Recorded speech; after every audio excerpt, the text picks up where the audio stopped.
നമസ്കാരം, എല്ലാവർക്കും ഷീലാസ് കിച്ചണിലേക്ക് സ്വാഗതം. ഞാൻ ഇന്നിവിടെ തയ്യാറാക്കാൻ പോകുന്നത് കുമ്പളങ്ങ റൈത്തയാണ്. അതിന് വേണ്ട സാധനങ്ങൾ എന്തെല്ലാമെന്ന് നോക്കാം. ഞാനിവിടെ ഇതുപോലെ 2 ചെറിയ കഷ്ണം കുമ്പളങ്ങ എടുത്തിട്ടുണ്ട്. അതായത് ഒരു 1/4 കിലോ കാണും. പിന്നെ എരിവിന് ആവശ്യമുള്ള പച്ചമുളക്, കുറച്ച് കറിവേപ്പില, താളിക്കാനായിട്ട് കടുക്, ജീരകം, ഒരു വറ്റൽമുളക്, ആവശ്യത്തിന് ഉപ്പ്, പിന്നെ 1 കപ്പ് നല്ല കട്ടിയുള്ള തൈര് അടിച്ചെടുത്തതാണ്. പിന്നെ അരയ്ക്കാനായിട്ട് 2 ടേബിൾ സ്പൂൺ തേങ്ങ ചിരകിയത്, പിന്നെ ആവശ്യത്തിന് വെളിച്ചെണ്ണ. നമുക്ക് തുടങ്ങാം. ആദ്യമേ തന്നെ നമുക്ക് ഈ കുമ്പളങ്ങ ഒന്ന് ഗ്രേറ്റ് ചെയ്തെടുക്കാം.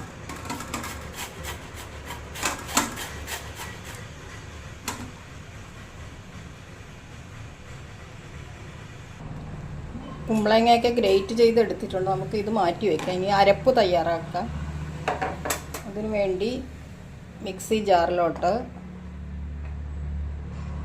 തേങ്ങ ചിരകിയത്, 2 പച്ചമുളക്,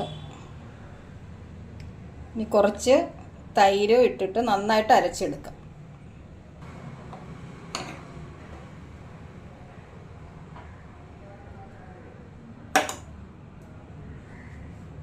ഇതുപോലെ അരച്ചെടുത്താൽ മതി. നമുക്കിത് ഈ അരപ്പ് കുമ്പളങ്ങ ഗ്രേറ്റ് ചെയ്തതിലോട്ട് ചേർക്കാം. ഇതിലോട്ട് ആവശ്യത്തിന് ഉപ്പ്, ഈ തൈരും കൂടി ചേർത്തിട്ട് നന്നായിട്ട് ഇളക്കാം.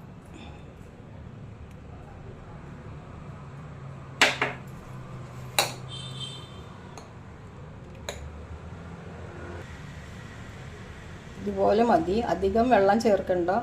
ഇതുപോലെ ഇരുന്നാൽ ഇന്ന് നമുക്ക് ഇതിലോട്ട് താളിച്ചിടാം. അത്രയേ ഉള്ളൂ. ഒരു കടായി ചൂടാക്കാൻ വെച്ചിട്ട് ഇതിലോട്ട് നമുക്ക് എണ്ണ ഇട്ട് കൊടുക്കാം. 2 ടീസ്പൂൺ വെളിച്ചെണ്ണ ചൂടാകുമ്പോൾ കടുക്, ജീരകം ഇട്ട് കൊടുക്കാം. കടുകൊക്കെ പൊട്ടി വന്നിട്ട് ഇതിലോട്ട് നമുക്ക് മുളക്, കറിവേപ്പില,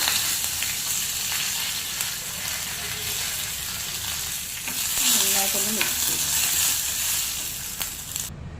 താളിച്ചതും ചേർത്ത് നന്നായിട്ടൊന്ന് മിക്സ് ചെയ്യാം.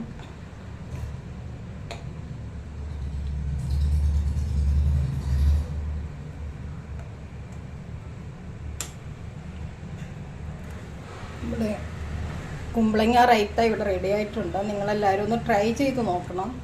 ഇഷ്ടപ്പെട്ടെങ്കിൽ ലൈക്ക്, ഷെയർ, സബ്സ്ക്രൈബ് ചെയ്യുക. Thanks for watching.